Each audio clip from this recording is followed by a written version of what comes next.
Hey, what's going on? Welcome. We here. This is going to be a special edition of Tech File. We are not going to do our normal weekly show here. It's playoff time in the NBA, so we are going to be doing a playoff preview, looking at the 3-6 and 4-5 matchups because as of this recording, playing games are still going on. So we're gonna focus on what we know for the now, and we're gonna come back and hit y'all with the next half at a later date and time. So buckle up, get ready. It's gonna be a fun show. If Tim don't drop his mic and all that type of stuff.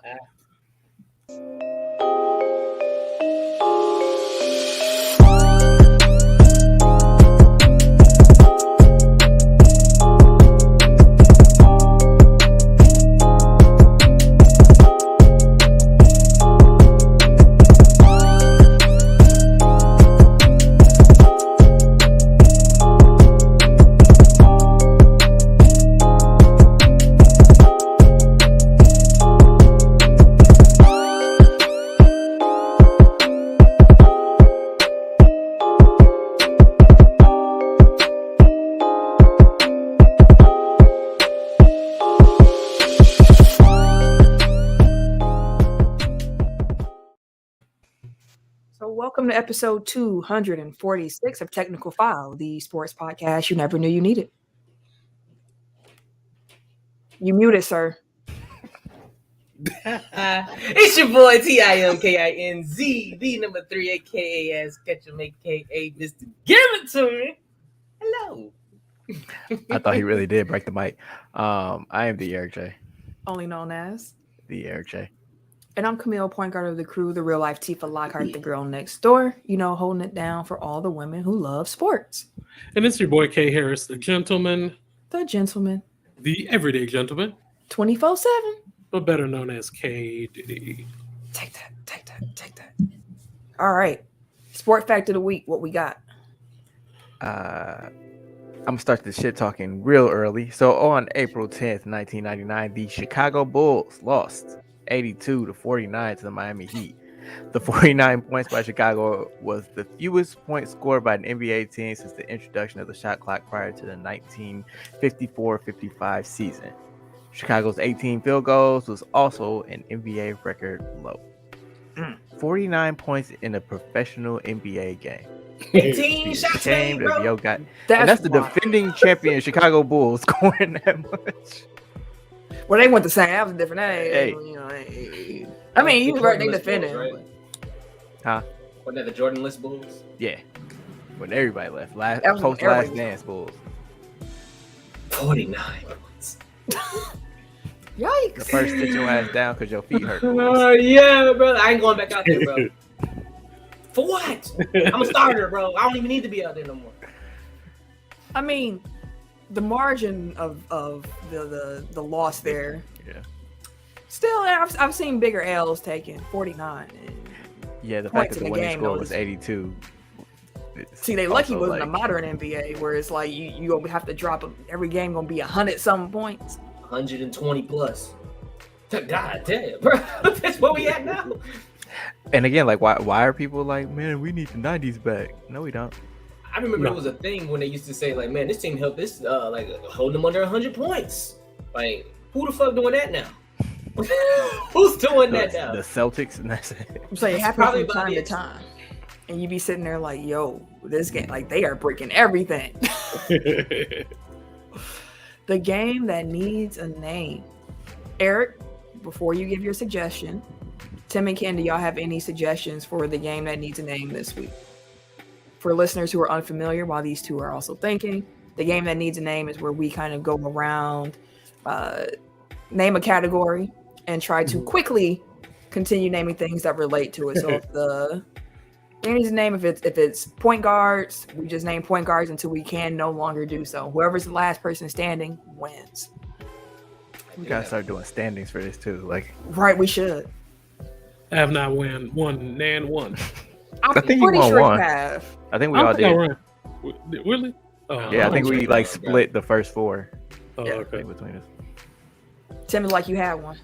I do. I got the idea from Winning Time after one of the last. Oh, well, Eric didn't see it, so maybe I can use that one. Oh no, that's too less. So my idea is teams that don't end in S. Any sport. Wait, what? So in Teams that after don't winning, end in I after, get what after, he's saying. Yeah, I after get what winning you're time, saying. he was saying, okay. Well, I don't know if there are enough for us to go. That's what I'm saying. Like, how many Alright. teams are without No, an S? no. I mean, like in the any league, any So you Yeah, mean I like know. soccer and stuff? yeah, like anywhere. Like there's enough for us to play this game. Yeah, sure. I can't think of Hell, one you right got. now. You go, I can't most of the even. teams I'm in like, NFL I'm I'm going literally, through my list. And I got I'm one. literally struggling. Like, wait. I what? said Packers, Bears, Nope, Lions, Vikings, Bucks. Nope. Like I what am I supposed to do here? I can't. I got 2. Mm-hmm. So I one think of the this. WNBA got a bunch. I mean, we can do it. I'm gonna just be the first one out because I'm not going. Yeah, I'm second there. Goddamn it. I I have mean, my one. suggestion was second round picks in the NBA. Like anybody that was drafted second round. Shit, all right. let's do that. Shit. I can't remember that. I mean, I might be able to do pretty decent on that one too. Oh, actually, you know what might be a good one? People that haven't made an All Star team. You got me there, boss. I'll be out. I'll be out. I'll be one of the first ones out, bro. Listen, All right, regardless, it's gonna be a light week for me. We can go ahead and just pick one. NFL running backs. There we go. We can do that. That's easy enough. all time. Sure. All right. My man. suggestion actually I was can going do to be NFL quarterbacks. That's what I was going to bring to the table. So All-time quarterbacks. We didn't do that before? Yeah. Oh, we only did current. We did NFL. yeah, we starting did quarterbacks. current. Not all. No, we didn't, all because time. like somebody said like Oh, no, Jake no. Plummer or You're right. something. You're right. We did this one before. We can do running backs. That's fine. Oh, it was Tim Couch. But yeah, running backs right now, all time. yeah, let's yes. do all time. All right, let's go. All Do we right. want to go around in the Running circle here? back. So Tim, Eric, Ken, me, and then back up and around again. That's Okay. cool. All right. Cool. Barry What we Sanders. But running backs all time. Barry Sanders. Oh, okay. They missed it. Shit. Walter Payton.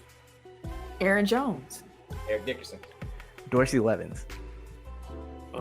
Edgar Bennett. AJ Dillon. Adrian Peterson. Jarek McKinney. Ezekiel Elliott. Jamal Williams. Larry Johnson. Marshall Faulk. Clinton Portis. Terrell Davis. Jamal Lewis. Willis McGahee. Damn. I'm up. Jonathan Taylor. Frank Gore. Ah, you took mine. Jared Payton. I'm out. Ricky Williams. Edgerrin James. Adrian Peterson. You already said that. You said it already. Yeah. What's crazy? Who did you just say? Was it Mike Williams or Ricky Williams? Ricky In my Williams. head, I was like, what? I was like, who was the dude who was smoking all the time? And I couldn't Ricky. like my Smoking with mind the had got koalas, caught- my guy. my mind got caught up trying to think of his name instead of just moving on to the next name. Good stuff. Yep, that always gets you. Good win. Good win. And I had Jamal Charles in my head, and I don't know why I said what the hell I just said. Adrian Peterson. I had Jamal Charles the whole time, and Adrian Peterson came out. Back. Y'all Came was back. That's why I definitely- said Larry Johnson first, because I was like, I'm gonna just come back with Jamal Charles next time. I was gonna go through that whole Miami backfield, and then you said Frank Gore right before me. I'm like, Jared Payton, because he was also Miami running back. So Okay. I keep losing on the last one, bro. You It's getting like close. 4-2. You be close. You be close. All right.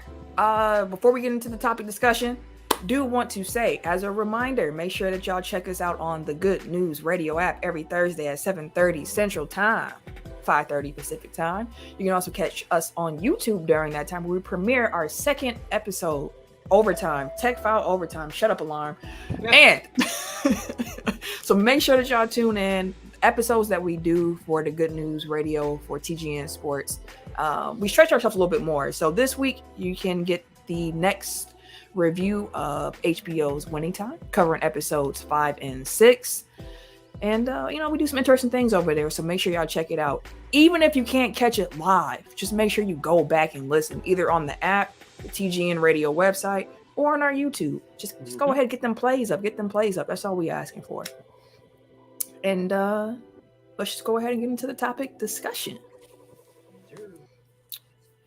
So I will say I lied, because there is one piece of non-NBA news that I want to make sure that we discuss. Just want to say rest in peace to Pittsburgh Steelers quarterback Dwyane Haskins, who passed away on Saturday while trying to cross the highway on foot in South Florida. He was 24 years old.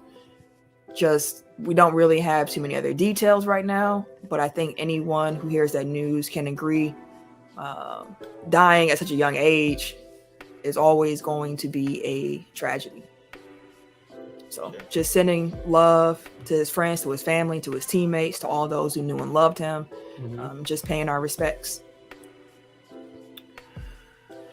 NBA playoffs. So as we're recording this, the play-in games are kicking off right now, the 7-8 games. As we record, Kyrie is just going nuclear on Cleveland.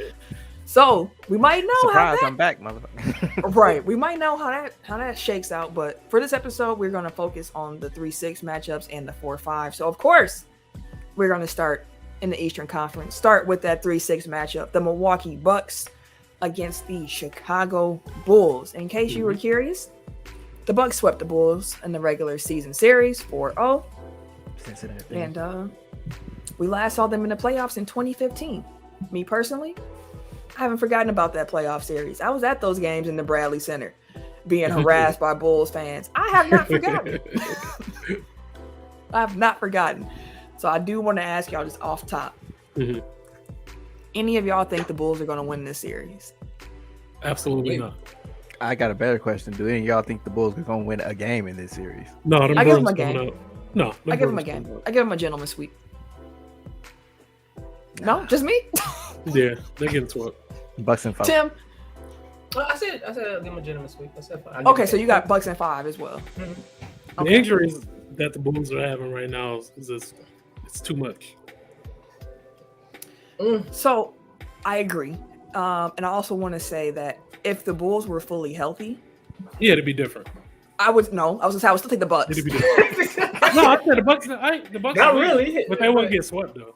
No, but I don't think they're going to get swept as it is. But I think the series would have went 6, probably 6 with a healthy Bulls squad. Because the thing, I get why Chicago Bulls fans are continuously sitting here like, if we were healthy, it'd be different. Because the flashes they got to see, for real, the flashes they saw with Lonzo on the court, with Caruso, with that full squad, it was a different looking squad. Lonzo brings a lot to the table for Chicago because they're not a great 3-point shooting team, and Lonzo was like the main guy helping keep them afloat. He helped still take the offense, got them out on breaks real quick with his pinpoint passing, played defense, clamped up. Caruso was doing his thing, and now they're going into the playoffs with no Lonzo Ball, with a banged up Caruso, with a banged up Zach LaVine who's been having knee issues. I can see why they have been saying, if we were healthy, I like our chances a lot better. But again, I would have still taken the Bucks over the Bulls if they were healthy or not. The healthy squad. Didn't we see a healthy Bulls squad once, maybe twice? Because Caruso got hurt the second game with Grayson Allen, right? We never saw him healthy because we didn't play Chicago for the first time until January. We didn't see them at all in 2021. I think Lonzo might have been out then. Yeah, I think Lonzo was out, but Caruso was there, and then Caruso got hurt that game. Was it that game? And then he got hurt? Yeah, it was that game. And then I think they also didn't have LaVine in the first game we played against them because that was when DeMar DeRozan had 18,000 free throws. Shit, yeah, that was a real low scoring game. I think both teams were under 100 if I remember correctly. It was a rock fight. But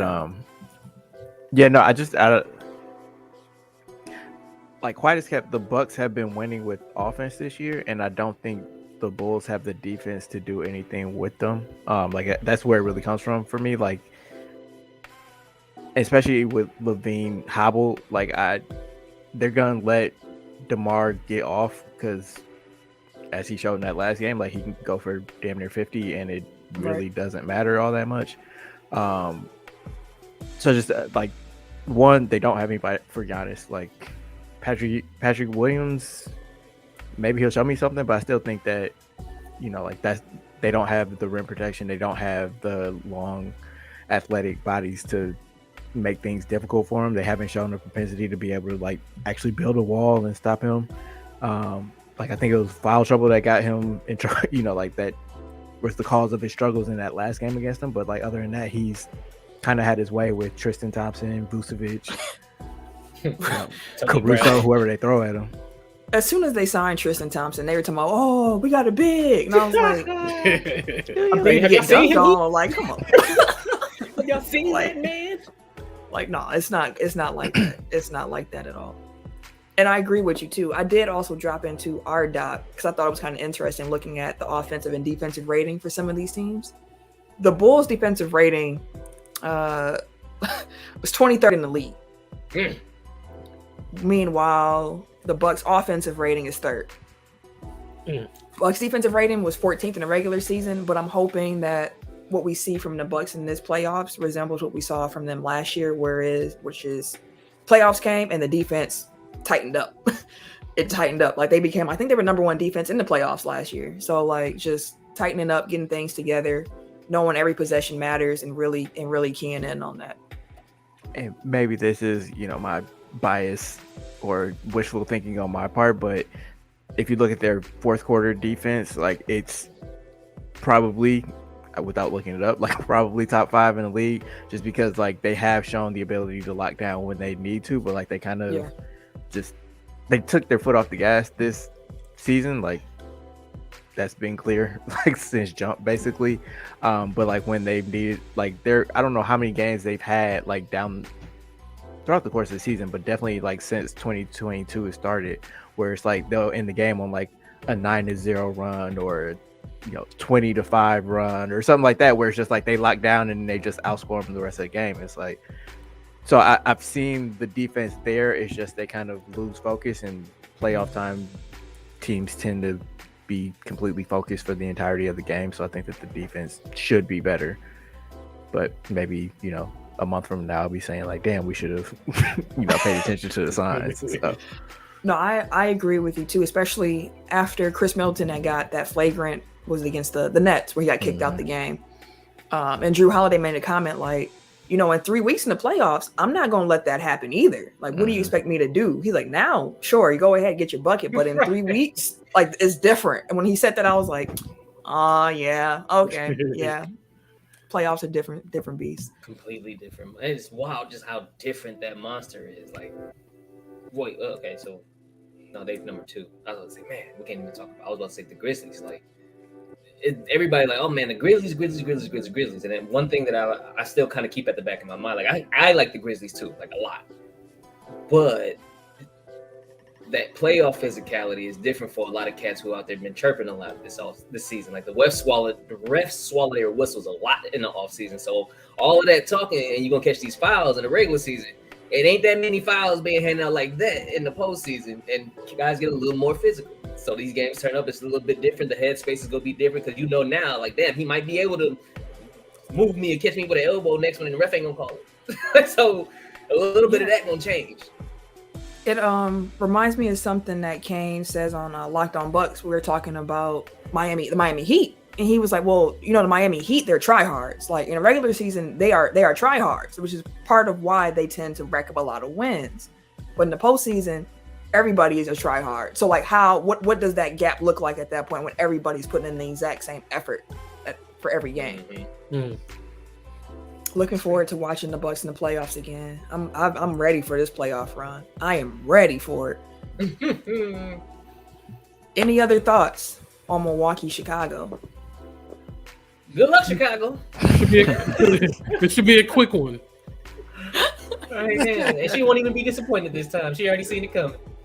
Wait, who? What? Who are you talking about? Can we have any inside jokes on the podcast? Moving Moving along. I will say, last time the Bucks and Bulls played in the playoffs, Giannis got ejected for body checking Mike Dunleavy Jr. So after Mike Dunleavy knocked out Michael Carter Williams too, it was a retaliation blow. And then the Bucks lost by like 55 or something. We lost by a lot. Man. Yeah, they lost by a ton. I was at that game. Like I was at the Bradley Center. I was watching. Like, yeah, we got momentum. Yeah, because they had lost the first 3 and then they won the next 2, and it was like, oh, we got a home game. Bucks in 6. And it was a blowout. It was Derrick Chicago Rose came and out boys was like, game. Again, I have not forgotten. I have been waiting for this moment. We got some we all won. That's Bucks all. fans that have tickets to these games, do not Talk to sell your tickets. Please. Go to the game, because if you're selling it, you're probably selling it to a Bulls fan. Unless you know who exactly you're selling your ticket to, keep your damn tickets. No, they won't. And if I you know are they a won't. Bucks fan that is trying to sell your tickets and you want to make sure you tell them that somebody's going to cheer for the Bucks, call Tech File. Hit us up in the DMs. We'll take the tickets. All right, Don't we'll worry. take them off your hands. Don't worry about it. We'll be in there cheering loud too. Even Ken, he'll have on his Bucks shirt. We'll be all Oh yeah, good. I'm in there. I'm in See? here. See? It's a full. We all bought in here. Bucks and 6. Bucks and 6. You done with the Oh Lakers, man, huh? it's too bad we talking about playoffs today. We don't even get to talk about the Lakers. Hey, Nah. Jesus Christ, man. We ain't talking about Like, them bums today. yeah, man.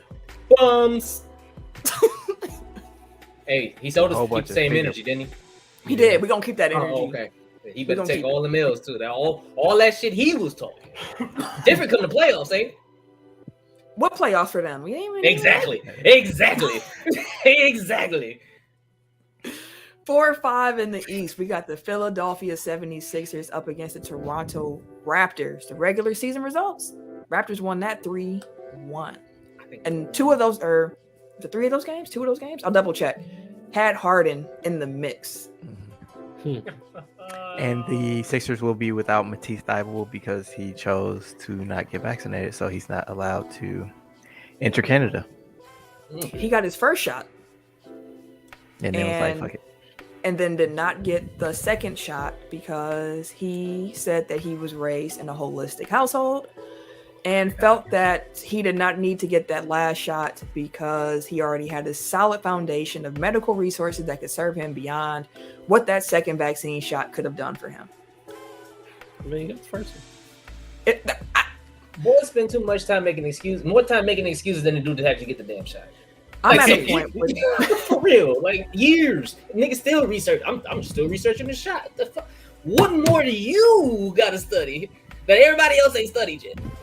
No, what you I'm need to not be a- doing research on is the fucking COVID, motherfucker. Like that's where you need to be pay attention to that shit. Like I you doing guess, all this bro. in-depth, clinical analysis of. Losing money, like I'm at a point now where if you don't want to get the shot, that's your business. I'm not even having the Exactly. conversation no I more. don't Do give what a you damn. gonna do. Do what you want. I don't. Do what you just gonna do, understand the brother. consequences. Right, exactly. Especially as a professional athlete, like you knew the playoffs was coming, shit like that. If you Exactly. didn't want to play, all right, that's cool. You got your morals, you got your beliefs. That's perfectly all well and good. But if you getting side-eyed by your teammates up and down the hall, if y'all lose this playoff series, because Toronto will run y'all ass out the gym. Although I will say, if Philly loses, and I think spoiler they will. alert, I have them losing. It won't be solely because of Thibault.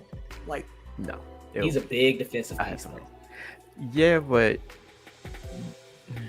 Hey, they probably he's would a have him. 0/- on offense. offense, and exactly. I think that they'll need, like, with the defensive presence, like the defensive pieces that Toronto has, like you need all the offense that you can get. So like having Tybalt out there might have been a liability anyway, and it's not like there's a number one option. Like, no disrespect to Siakam or Van Vliet, but there isn't like a go-to scorer on that team where you just like, okay, sick Tybalt on them and shut them down. Like, you don't. I'm not gonna say you don't need them, because like you need whatever help you can get, but like I don't think this was the matchup for Tybalt anyway to begin with. So I don't know how much of a loss that is. Like, I'm trying not to be disrespectful because I'm not meaning it that way. I just think that for this matchup, like he wasn't like really the piece they need was Seth Curry, but but he ain't an option no more. How's Milton been doing? Milton still doing? Not Milton. Maxey. Maxey's still doing all right, ain't he? He's still like the number 3. No, Tobias is back to being like the third Oh, is option, he? I would say, offensively. But Maxey does what he do. He's gonna give you probably 14, 15. like there will probably be a game that Maxey swings in this series. But yeah, from a consistency standpoint, like I'm not sure that he's the guy. Like, he's in his second year, so like it's unrealistic to really expect him to be that. Right. But I think that Tobias should be the number 3 option on this team. Yeah, and I did my fact check. The last 2 matchups that the 76ers lost to the Raptors were with James Harden in tow. Okay. Yeah. Listen, we've talked about Toronto and how they're a weird team, given the fact that they can throw out a lineup, all 5 dudes 6'8", 6'8", 6'9". Like literally, just gonna switch everything over and over and over. And the way they play Embiid, because normally you look at a playoff series and you're like, okay, who's the best player on the court? Joel Embiid is the best player on the court in this series here. And Harden's should be number 2. I think number 2 is actually Siakam. He should be Harden should be number 2, but on name alone, yes. Yeah. From what I've seen this season, number 2 is definitely Pascal Siakam.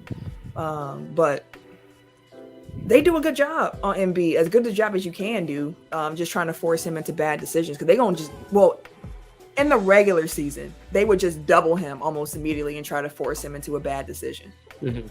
Not sure if Nick Nurse is going to do that in the playoff. We know Nick Nurse can get real funky with his schemes. So I'm looking forward to seeing it. But I think Toronto will win this series. Like, I think that they're going to do a great job on James Harden. And I don't think Joel Embiid is going to be able to do it by himself. I have 3 reasons why I think things will be difficult for Philly. 1, you got Doc Rivers versus Nick Nurse. And that's Doc Rivers in the playoffs. Like, that's Doc Rivers who's blown more 3-1 leads than any coach in NBA history. Like, there's a big, again, like I'm being disrespectful to Philly. I'm not doing this on purpose, but there is a big, advantage in coaching between these 2 teams. Then you have like Harden's career. First of all, Harden this season, like what we've seen from him on the court, but also his history in the playoffs. Like, he's small game James. Like, he's not like a clutch performer, which is usually just like, people miss shots in the clutch. Like, it happens. Like, that shouldn't be determined. But like consistently throughout his career, like in playoff games that they need to win, where his team needs a big performance from him, like, he hasn't shown up. Like, he'll have big games, but it'll be like, the team's already on the brink of elimination, or like they're down 3-1, and it's like, yeah, this series was already over anyway. So it's like, he hasn't been that guy throughout his career. He hasn't really meshed well with Philly so far. He's had a down season. I don't know how healthy his hamstring is. And then the third component of that is Embiid's conditioning. Like, he fades down the stretch, and like the amount of attention and activity that Toronto's about to throw at him, like, oh my God, where's that sound? like, he's gonna get gassed by the fourth quarter. Like, that was like, yes, Simmons not shooting and his bad free throw shooting last year got all the attention, but if you look at like what Joel Embiid did in that second round series against Atlanta, it was like he was having trouble scoring in the fourth quarter, and he still doesn't have a guy that's gonna pick up, like the slack. Like, again, Harden's supposed to be that guy, but in his career, and especially this season, he has not been. So, like, I think Philly's in trouble, and I think that Toronto has the right mix of, strategy plus pieces. Like, the only thing that gives me pause is that Toronto isn't deep at all. So, like, they run about 6.5, 7 guys deep. So again, like, fatigue on the other end might be an issue, but like, I think they've been doing it all season. This is a very dangerous matchup for Philadelphia. Yeah. Ken, who you feeling in this matchup? I'm going Toronto too. Just because, like we alluded to before, like, James Harden hasn't been playing well. And it just hasn't seemed to fit so far. Like, with him being there, with him and Embiid, or him just being in Philly, just haven't been working. And then Toronto, like, they don't have a main star, so like, they play team ball. So I feel like that's what's really going to kill Philly in this first round. Yeah, but Siakam's had some really good games against Philly. Yeah. Mm-hmm. And if Fred VanVleet is healthy too, because I believe in the last 2 matchups, he didn't even play against Toronto or against Philly. So we know what Fred VanVleet can do in the postseason. I will say this about James Harden. He has been facilitating the ball well over his last few games. but the offense has not really been there. I'm gonna just read to y'all his shooting lines from the last couple games. 7 for 16, 3 for 12, 4 for 10, 4 for 13, 4 for 10, 4 for 15, 9 for 17, 2 of 11, 7 to 15, 7 to 18. So, I think the Inside the NBA guys, they were saying, I think it was last week, where it's like, I don't need, 18 and 15 James Harden. Like, I need 30 and 12. Like, he needs to calibrate more towards scoring than facilitating. Like, yeah. And I think that other criticisms that I've seen about his play is that, like, it's inopportune, like, aggressiveness. Like, he'll wave off Embiid to go one-on-one when he should just dump it down. But then, he just gets off the ball and then goes and stands in the corner and is like, okay, Embiid, you go to work. Like, it's not necessarily where it's not optimized playmaking, if that makes sense. No, that makes sense to me. That makes perfect sense to me. We all in agreement so far. Okay, how many games y'all think this gonna go? 6. 5. Yeah. I mainly because I trust Nick Nurse over Doc Rivers. 5? Gentleman sweep? I trust to the MVP candidate? Nick Nurse's adjustments, bar none, to most of the coaches in this league. And the way that he's going to make sure that he either gas the shit out of Embiid or make Harden win them that game, knowing doggone well that man don't show up in big games often. Not saying he don't show up at all, just not often enough for them to actually keep winning series. Like, Nick Nurse will give them a headache, and I trust Nick Nurse coaching and the way that he got the players playing. Like you said, there's no superstars over there. It's a team ran team. Like, everything has to work perfectly together for them to keep on gelling the way that they are. And as of right now, there's no reason why to say they can't. At least not against Philly. I think it goes Philly's 7. too disjointed to me, so I'm giving them a gentleman. I think it goes 7. 6 at the least. I think they're gonna go a full series. I think it's gonna be a tight series. I think Toronto will win, but I think it's gonna go down to the wire. Not another heartbreaker like watching the ball bounce around the rim or nothing like that. I think it will go 7. Oh, we're getting a couple of rematches. In the West. West side. And West. 3-6 matchup. You have the Golden State Warriors up against the Denver Nuggets. In the regular season, the Nuggets won that series 3-1. We currently don't know if Steph Curry is going to be playing. Steve Kerr was saying it's imperative that for Steph to play, that he scrimmages with the team ahead of time, and they plan to do, I think, their scrimmage on Friday of this week. He is doing some on-court actions, but there's no guarantee that he plays in game 1. Denver, it's been a year since Jamal Murray tore his ACL, and he has been ramping up his activity, but the Nuggets, of course, are going to be very cautious with his potential return. So they're not going to say that Jamal Murray's not playing, but they're also not going to say he is playing. So it's a little game of chicken right now. But all that being said, same for Michael Porter Jr. as well. But that being said, who do y'all have in this series and why? I'm going to go to Ken first. I'm actually going to see, it all depends on how soon Curry comes back. But I think I'm still confident that Golden State can pull this off. Just how Jordan Poole's been playing. Draymond's back. Clay has been consistent the past few games. So I feel like the momentum that they have, and definitely with Steph coming back, they can definitely pull out the win this time. Tim, what you think?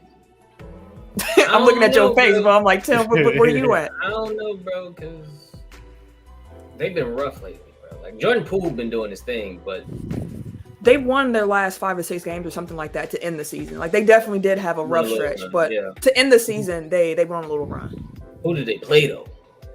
Did they have one of the toughest schedules? But I'll tell you what was happening while they were making that run. Klay Thompson was looking like Klay Thompson offensively. Like, he has been doing his thing. Like, I still have some concerns about him defensively. He doesn't look the same to me on that end of the court, but he has not forgotten how to shoot a basketball. Not at all. Not at all. Like, he's looking like he's finally in a good rhythm. Oh, I don't know, bro. I'm looking at who they beat. Yeah, the last games, they got wins against the Pelicans, the Spurs, the Lakers, the Kings, the Jazz. The Jazz win was a really good win because they were down big and came back in the fourth quarter when the Jazz collapsed again.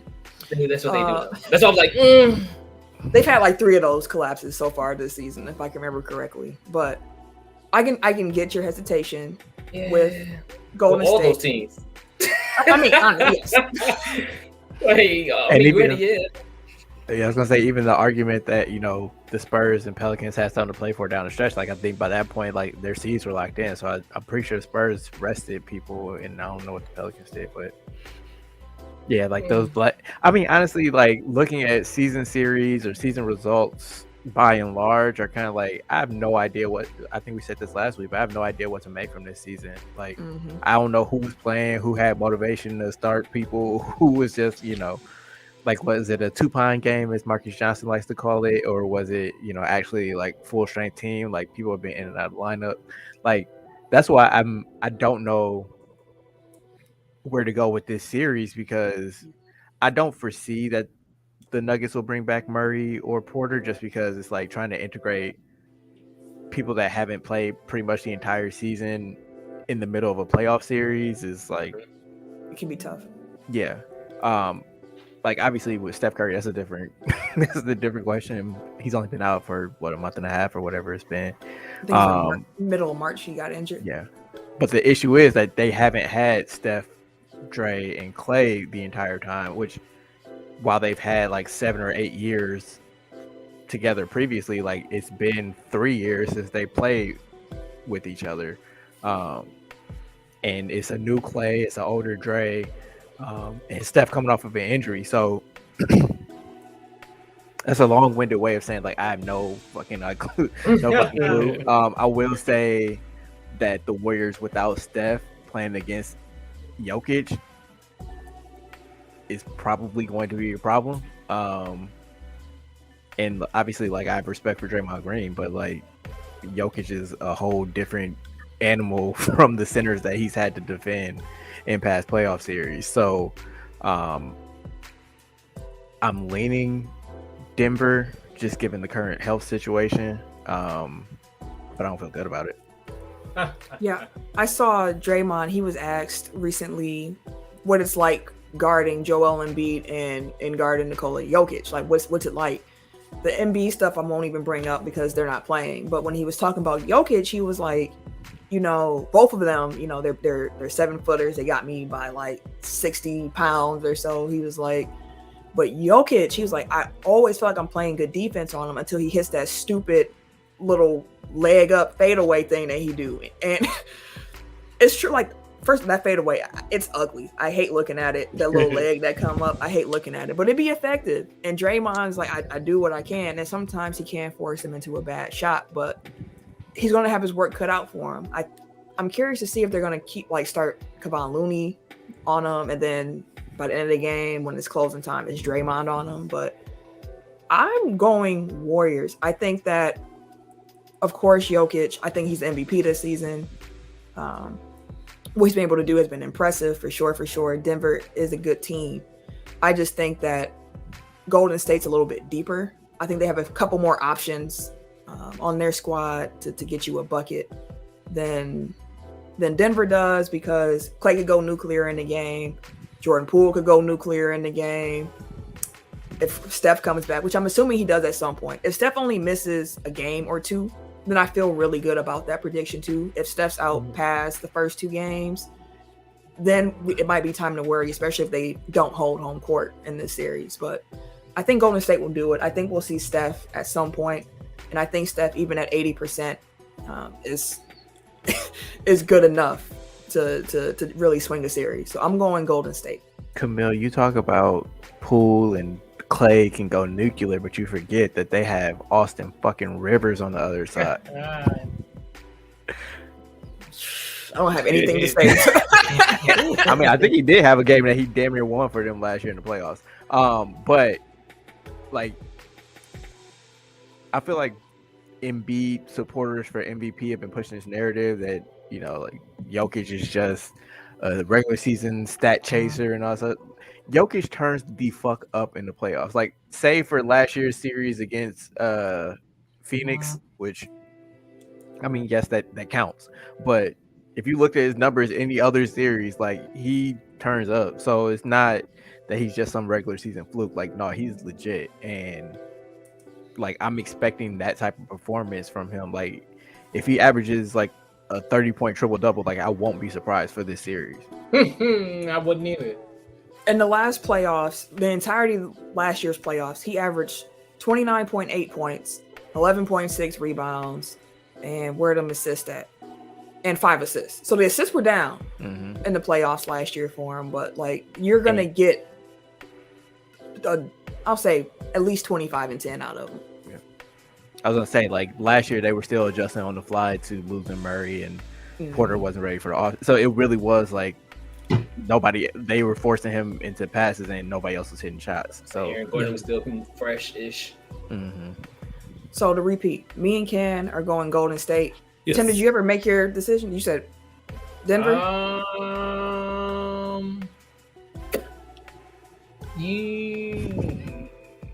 I'm gonna go with Golden State. Oh, I did not expect you to say that. I really just. I definitely thought he was like, yeah, I'm gonna go with Denver. But no, I mean, Jokic is going to be playing in essence with the same players he's played with all year for the most part. So it's not like he won't have any like new uncertainties, unfamiliarity with cats, stuff like that. Like, I'm looking at who they got. Like, Jokic, Aaron Gordon, Will Barton, Monte Morris, and Jeff Green all played over 70+ games this year. And then Bones Highland played 69. So like, that's his normal cast on the in and out, on the day in, day out. So this team that you get for Denver is, in essence, like, I know they say, you know, you shorten it up for the regular season and rotations and all of that stuff like that. But honestly, they really too much rotating left. Like, Campazzo probably gonna be out because he out here pushing. Oh boy, what was he's also garbage. So. Wayne Ellington from the Lakers. There goes a Laker reference for you guys. There you go. I mean, you got Boogie to play. But again, honestly, the way that his cast is compared to Golden State's cast, yes, he's been doing the same thing all year. That got them to the 6th seed. They had Steph. Yeah, they went 10-14 to end out the season. But I still trust, like you said, their offense more so than, honestly, Denver being able to keep up with. Yeah. All right. The 4 or 5 matchup in the West, Dallas and Utah. Regular season results tied at 2-2. Luka got hurt during the last game of the season. The third quarter, had a little calf injury there. At this moment, we don't have any timetable, that's been given out about when we can expect Luka back. And if you know anything about calf muscles and calf injuries, they can be tricky because there's so many muscles that make up the large calf muscles. We don't know where in the calf he's been injured. We don't know the degree of the strain. What we do know is the Mavericks said they are hopeful and optimistic that it's not a serious injury, but we have heard nothing else about it at this point. I'll tell you this, before Luka got hurt, I had Mavs info. Yeah. Because I think that Utah is in 1-2-3 Cancun mode. Like, I think Mitchell and Gobert are done with each other. Like, I think, Quentin Snyder already has a foot out the door. Like, I think that this is a team that is ready to roll over. And Luka, again, like talking about Jokic's playoff performances, like Luka, again, if he hadn't run into like, one of the most versatile defensive teams in recent history, like that's the only reason that he's been eliminated from the playoffs the last 2 years, because he's had to go up against the Clippers with Kawhi and Paul George, like full strength Clippers. So one of Morris is harassing him every now and then, pushing him, bumping him, elbowing him in the back. Yeah. So again, I was prepared when they were full strength. Who's clapping? He's watching the game. The Cavs are on a 16-4 run. They trying to make a game out of it. Good luck. Hey, I told her earlier, I was like, I don't trust the Nets defense to hold up the entirety of the game. Like, but I also don't trust the Cavs offense. But that's what she said. It's all well and good, and I think that will give them trouble in the next round. But I don't think that Cavs has firepower. I could be wrong. Like by the time this comes out, people can tell me. Maybe it's rather shooting. I mean, that's it. That's the offense. That's it. Me and Camille, we be right here. Yeah. Luka. Yeah. So like, if Luka was healthy, I would say, Mavs in the sweep. As is, I'm still confident that they'll probably win. You sound unsure. Who knows? I mean, I'm saying like I just have so little faith in the Jazz. Like that's really what it is. Like I don't trust Jason Kidd, but I have such little faith in the Jazz that I think that they're ready to roll over as soon as they face any type of adversity. I just don't know if Dallas has the firepower to create said adversity. I can't talk right now, unless Luka is relatively healthy. Yeah, I did just look up to see if there had been any additional news about Luka's injury. And speaking of Jason Kidd, he gave a very Jason Kidd answer.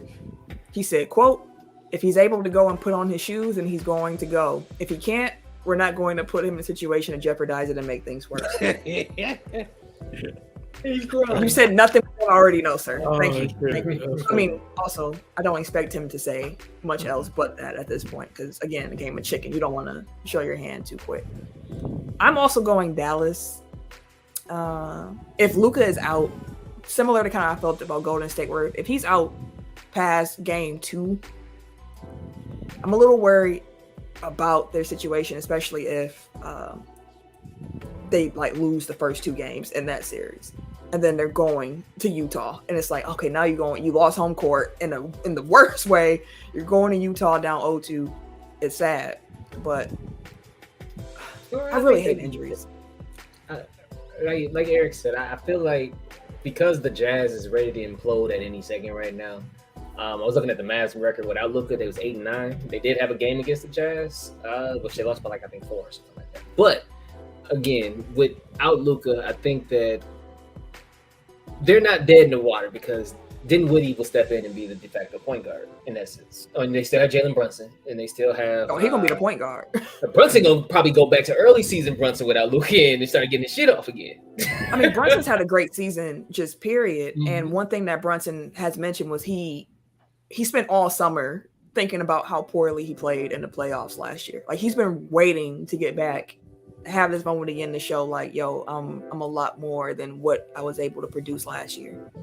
And I got faith in that statement that he said. I believe in it. And I believe that the combination of, because I think Hardaway's back now too. So like him, no, he is not. He is not. Damn. Well, yeah. Either way, go. Still Brunson, Dinwiddie, and the rest of that cast, I believe, is enough to give the Jazz enough issue, either long enough for Luka to come back if he does come back this series, or to that's pretty much what I'm banking on. Because without him, I don't think they're gonna close it out. Like I think they can give him an issue, but not close it out without him. Just to really quickly piggyback against that, like with Brunson, with Dinwiddie, Rudy Gobert gets a lot of undue flack for the Jazz's defensive deficiencies in the playoffs. It's really that they don't have perimeter defenders, and he's always the last line of defense. So like, even if people are scoring over him, like it's because he has to defend. He is basically defending 1-on-5, like for the most part, because there's such little resistance from Conley, Mitchell, Clarkson, even Royce O'Neal. Like they can't stop people on the perimeter, and it puts Rudy in a bad position because you can spread them out, and then it's just death by 1,000 cuts. So again, like with Brunson and Dinwiddie, like I expect them to have a big series because like they'll be able to kind of dictate what goes on offensively and get to their spots or get to the rim. How big of a series do you think Porzingis? I was going to say that Rudy Gobert is the defensive system in Utah. Were you going to say though? With Porzingis' ability to be able to stretch the floor, because I mean he still was averaging a pretty decent amount, like 18, 19. Like why we talking about the Wizard? Oh, that's right. Fuck, he not on the Mavs no more. I can't forget. Come on, man. Hey, I didn't know listen, where it's been a long he's day, bro. Like, I thought we were talking about hypotheticals. I'm like, what Nah, it's been a long day. Because I was like, why do I keep forgetting Porzingis? No, it was a reason. Like I didn't read for him. Right. Let me be. So All right, Ken, who you got? yeah, Yeah, I got Dallas. I still have Dallas regardless. I kind of feel like I might be sleeping on Utah. Like I definitely hear you about 1, 2, 3 Cancun and all that other stuff, but I also kind of feel like, you know how sometimes when people tell you you can't do something, it motivates you in a way to like do it like that. Like the worst date that I ever had went on, and he told me I couldn't walk home, and I tried to walk home from Mayfair Mall, like stuff like that. You try to do things, outside of your. Yeah, but the difference, Camille, is that the things that people are telling them not to do is don't hate each other. So if they were telling you don't hate that guy that you on that date with, it will probably be difficult for you to pull that off.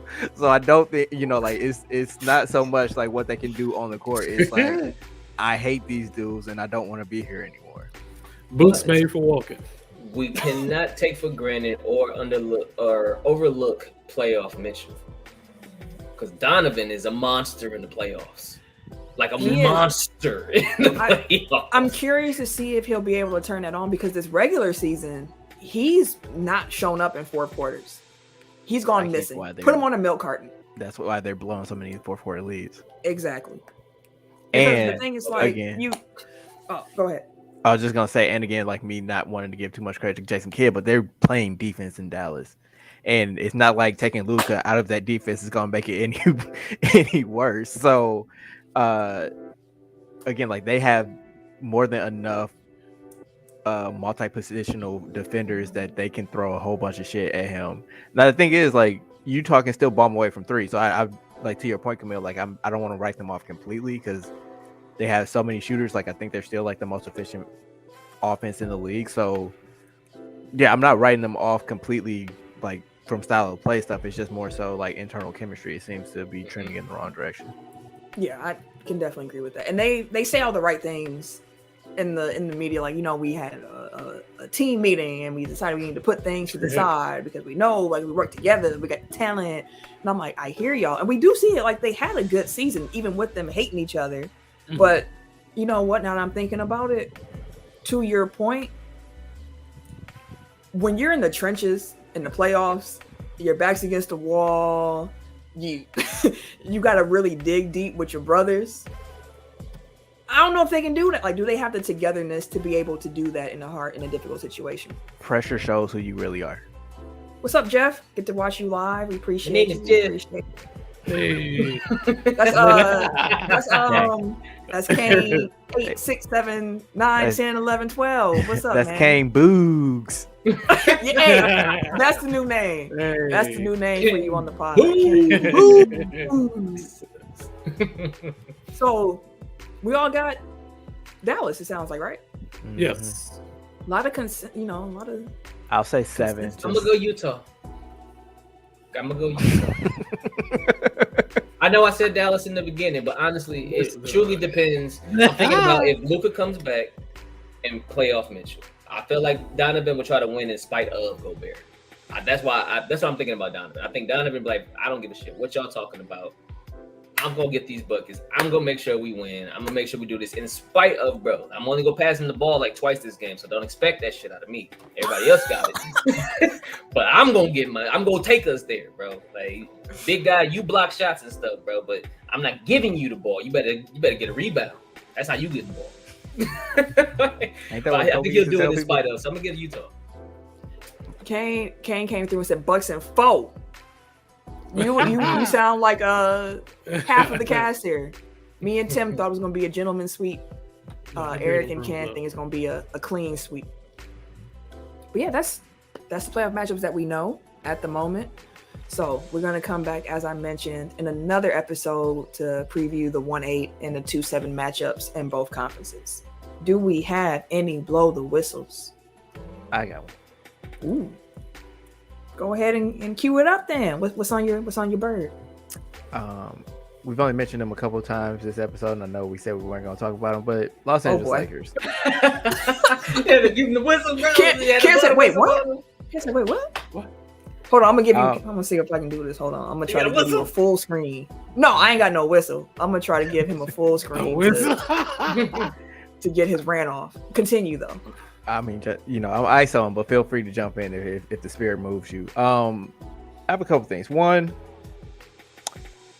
how y'all gonna fire the man via leaking to Woj before you even say anything to him? Like, so He said, I ain't heard Sunday, shit. I ain't heard he's like, shit. I ain't heard shit. That was like the quote of the weekend. Like, that man was fired on Twitter before Rob Pelinka, Kurt Rambis, I ain't heard shit. Jeannie Buss, anybody had the stones to go talk to that man face to face. Like, he just won y'all a title 18 months ago.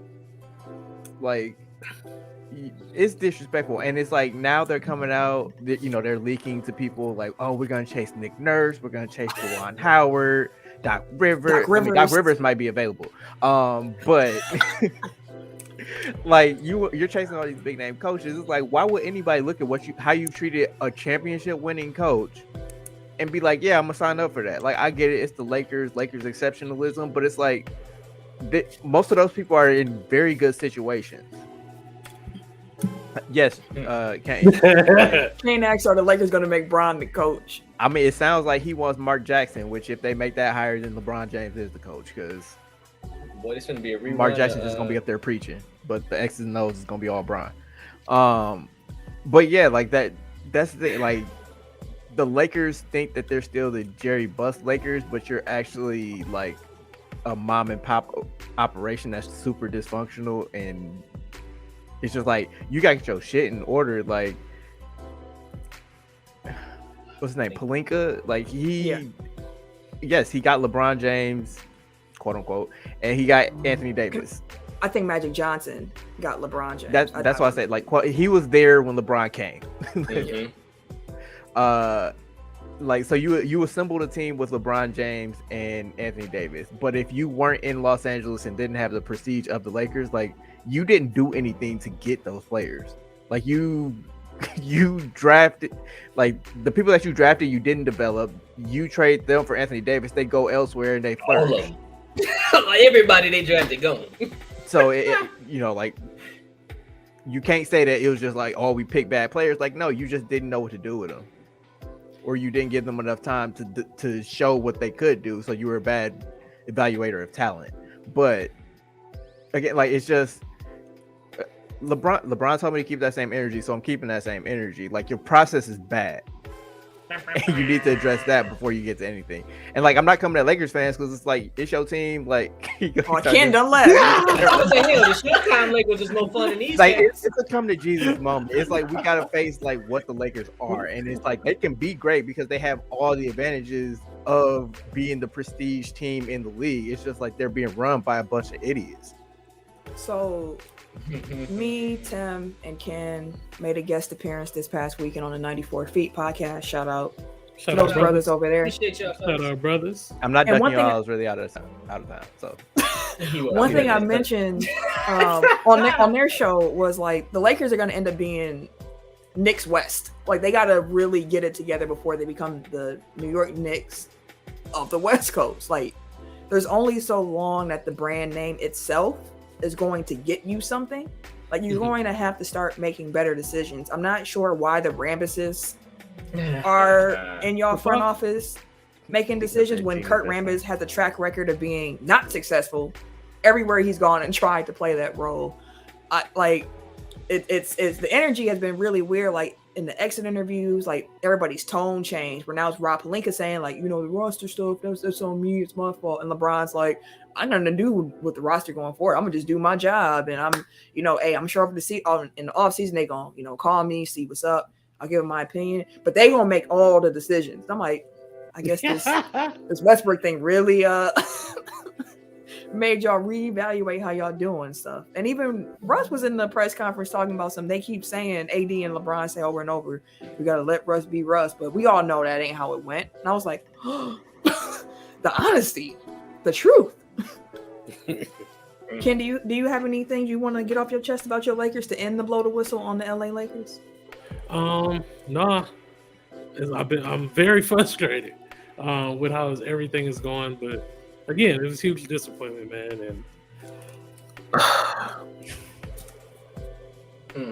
I just can't take it no more, man. I can't take another year of this. I just can't. Well, welcome to the Bucks fan. Yeah, welcome. We're walking with open arms over here. Hey, Bucks hit 6. Bucks hit 6. The worst, bro. Just the worst. Come on over to the Bucks side of things, man. Come on over. All right. Well, that's the blow the whistle.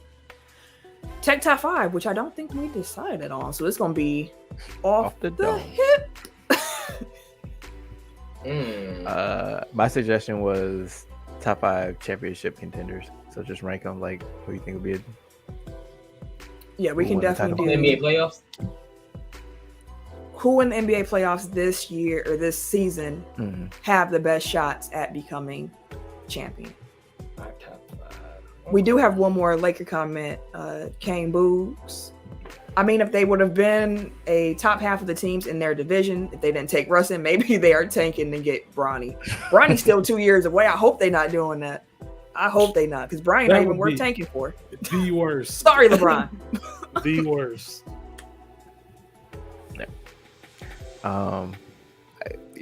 Tim, did you want to go in order, or you need some time to develop? I'm just pulling up the standings right now, and then I'll let you know in like 2 seconds. Just give me 1 second. Pull up bracket. You know. I will say last week our Tech Top 5 was the best NBA players in the league right now. We didn't put a poll up for that particular one, so I win. Thank you. I appreciate that. No, there you go. Okay, so we pull up the schedule. I'm trying to find. Do you want us to go reverse order? You know what? Sure. Ken over there, like what? Ken, I said what? Okay.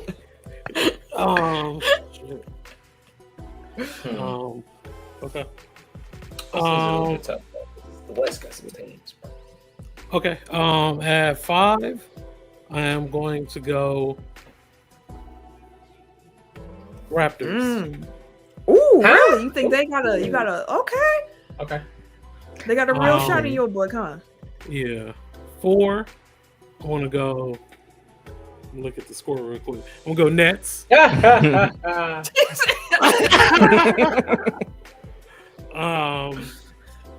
3, this is difficult.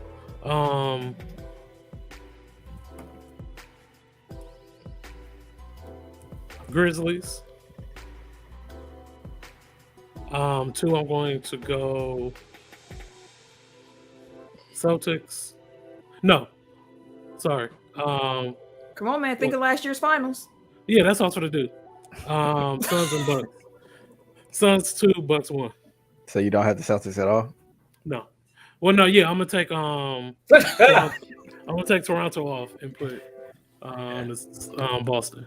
Okay, so hit us with your list one more time. All right, so Boston at 5. 4. Who I had it for? You got the Nets at 4. Yeah, Nets at 4.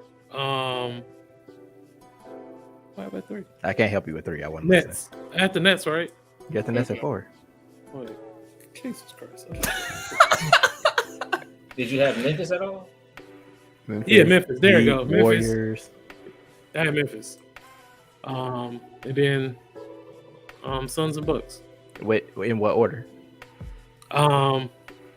5. No. Sorry, Suns or Bucks at number 1. I was gonna go all the way back over. No, Suns at 2 and Bucks at 1.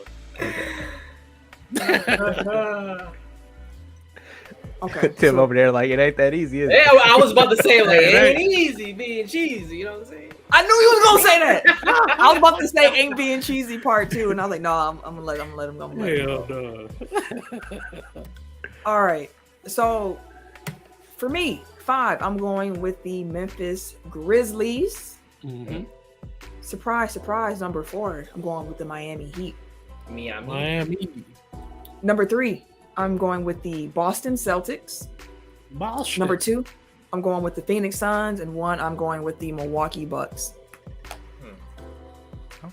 Okay. I made this list without considering the Nets, but I actually don't think that they have what it takes to win to defeat 4 straight teams. So I'll go 5 Memphis Grizzlies. I know that they're young, but they may be young, but they're ready.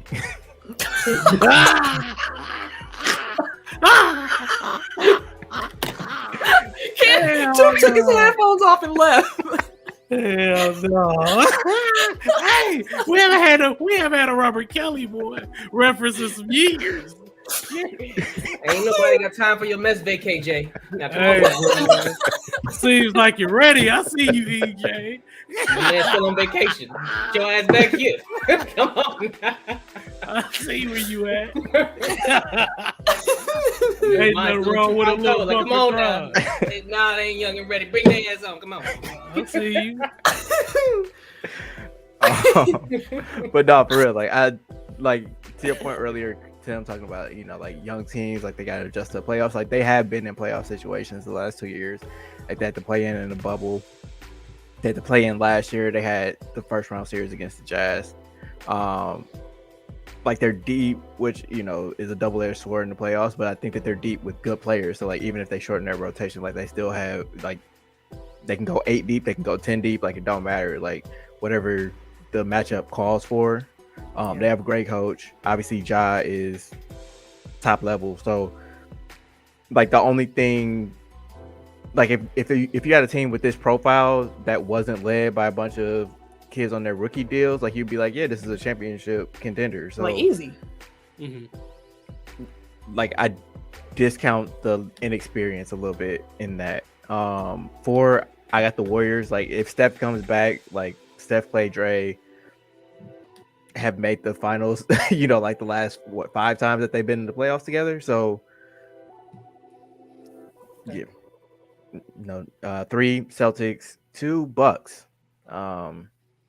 Like fan in me is like, hell yeah, championship favorites, but Phoenix is a buzzsaw and they're motivated as hell. Like think about the Spurs coming back that year after they lost to Miami. Like that's the type of time that the Suns are on. At least that's what I've observed. Like they are serious. Like they posted a workout video after a game that they had recently, which felt kind of try-hardy, but like that does speak to the focus. Like they have a great coach. They have, you know, it's Chris Paul in year 2, so like he actually is familiar with the team. They're familiar with him. You got Ayton that wants a contract, so he's playing balls to the wall. Book is the best he's ever been. Again, like they have depth at every position. Obviously, they don't have a player as good as Giannis, which was the defining factor last year. But I do think that team-wise, like this team is perfectly built, and it's their championship to lose at this point.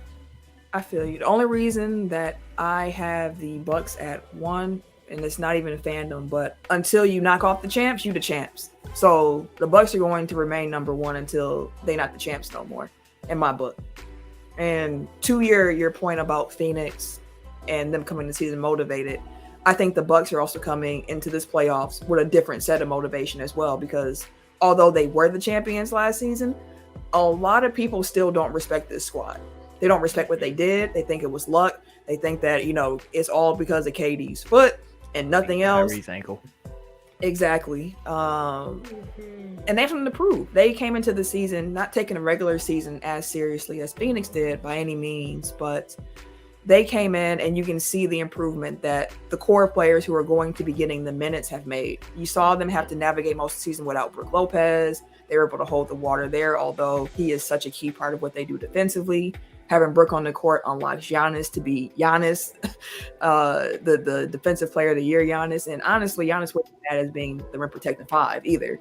But you got that. You got Drew Holiday. You got Chris Middleton. Both of them, I think. Well, I would say Chris probably looks about the same as he did last year, but Drew Holiday looks better than he did last year. Key bench players look better than they did last year, and Pat Connaughton and Bobby Portis. We got Brook back. Brook is actually going to go into the playoffs with fresh legs to a certain degree, given the fact that he missed so much of the season. We got Grayson Allen. Grayson Allen coming off the bench. You got Wes Matthews in there that just kind of play defense, know his role, and shut his mouth. No jabroning actions over here.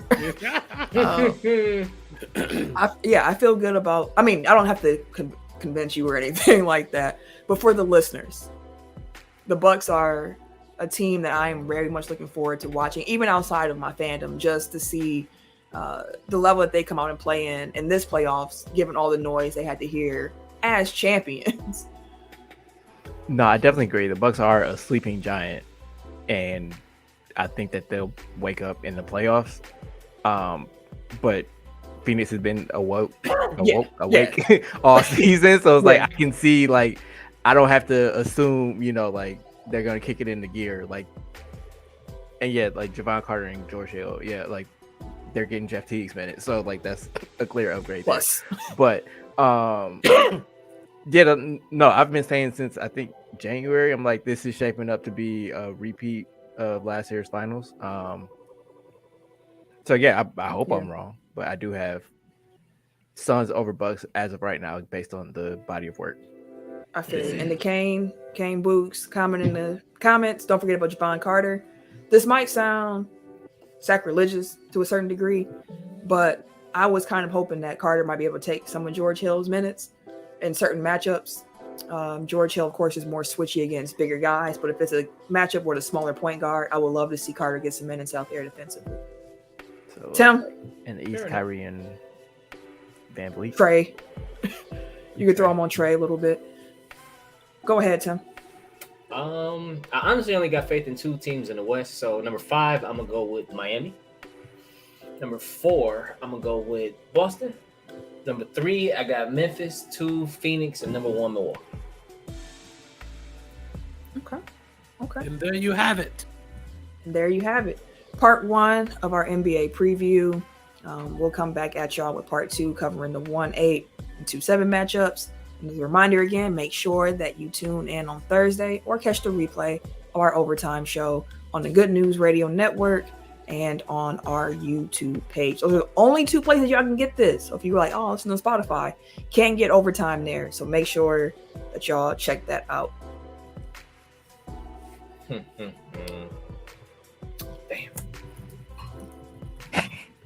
All right. Good basketball, man. Hey, let's wrap up, though.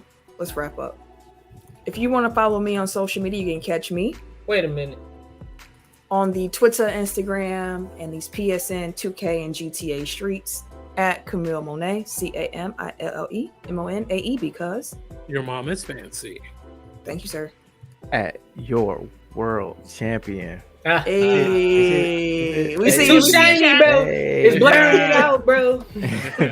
World champion Milwaukee Bucks burner on Twitter. That's all you get. Everyday_gentleman on Instagram. Okay, here's 216 on Twitter and Snapchat. And it's your boy, TIMKINZ, the number 3, aka Ass Ketchum, aka Mr. Give It To Me. Brooklyn won. You know what? I blame the coach. I blame the doggone coach, because them motherfuckers was down with like 38 seconds left, down 7, and your ass wanted to sit there and just let them dribble into the... Nah, bro. Like, nah, bro. Like, why ain't you foul around 38 seconds? You down 7.